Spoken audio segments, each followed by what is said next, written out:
I remember the day they laughed at me like it was yesterday. I stood in the living room, clutching my tiny suitcase, heart pounding, as my family's eyes bored into me with a mixture of contempt and disbelief. I had just announced my dream to become a professional dancer. A ridiculous dream, they said. A waste of time, they sneered. My father shook his head, shoulders sagging under the weight of their disappointment. My mother's lips curled into a dismissive smile, as if I was a joke they'd never take seriously. They told me I was embarrassing the family, that I was chasing a fantasy that would only end in failure, that I should be realistic, get a steady job, find a safe path.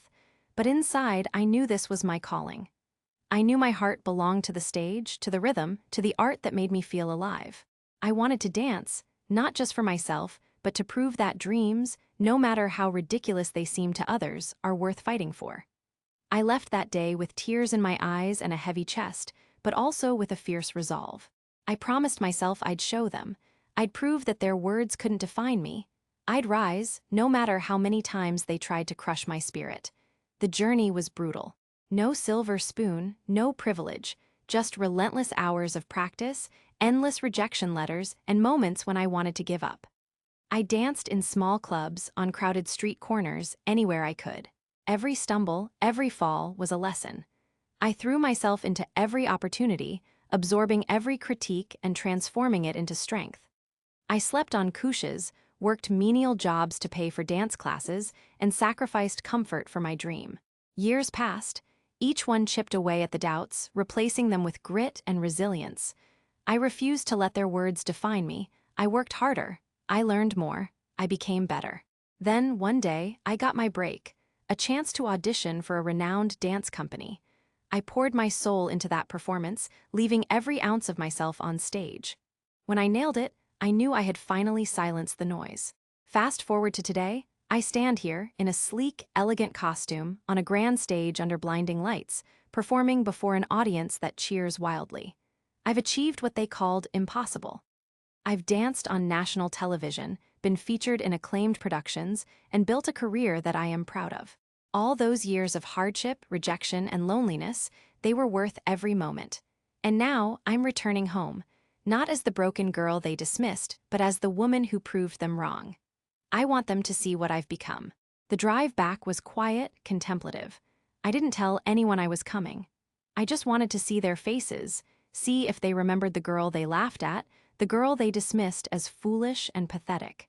I pulled into the driveway of the house I once called home, my heart pounding with a mix of anticipation and residual anger. The house looked the same from the outside, weathered, worn, yet familiar. As I stepped out of the car, my heels clicked on the pavement. I took a deep breath, straightened my back, and headed toward the door. The moment I stepped inside, everything changed. My family was gathered in the living room. My father sat rigid in his armchair, eyes narrowing as he looked me up and down. My mother's face was a mirror of shock, her eyes wide, her mouth slightly parted as if she couldn't believe who I was seeing. My brother and sister looked equally stunned, as if I was some stranger. "Mom, Dad," I said, voice steady despite the tremor in my chest. "I'm back, and I'm not here to ask for anything. I'm here to show you what your doubts couldn't destroy." For a moment, silence stretched thick and uncomfortable. Then, I took a step forward, my heart pounding fiercely. I decided I wouldn't hold back. I would let them see the woman I've become. "Do you remember when you laughed at me, when you told me my dream was stupid?" I asked, voice calm but unwavering. "Do you remember calling me embarrassing? Because I remember every single word. I listened to your doubts, your judgments, and I pushed through them. I fought for my passion, even when it seemed impossible."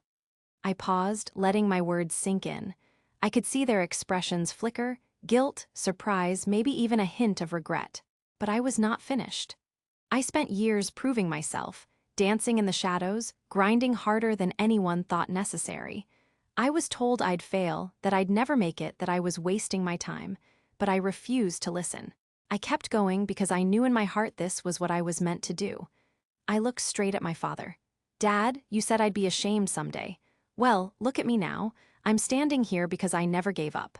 I turned my ridiculous dream into a reality, and I did it on my own terms." The room felt heavy with unspoken truths.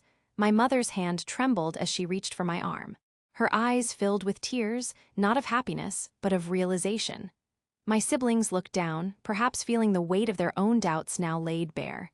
Then I took a step back. I wanted them to see the full picture, the woman I had become. "I want you to understand something," I said softly. "Your words almost broke me, but they made me stronger. I refused to let your opinions define me. I built my life from nothing, dancing on every stage I could find, chasing every opportunity, learning to rise every time I fell." I looked around the room, catching their eyes one by one. This is not just my success.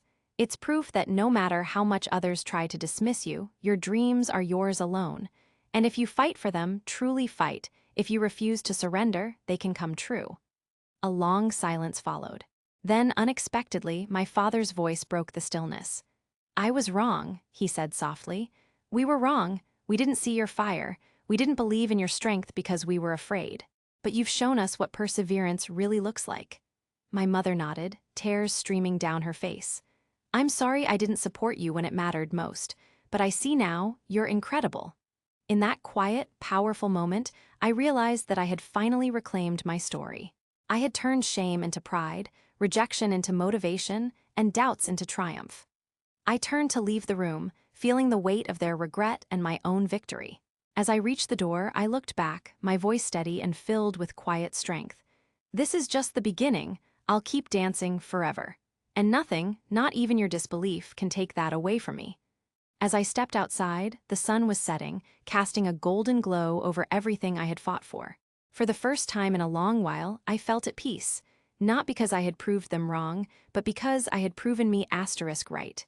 And that, above all, was my victory.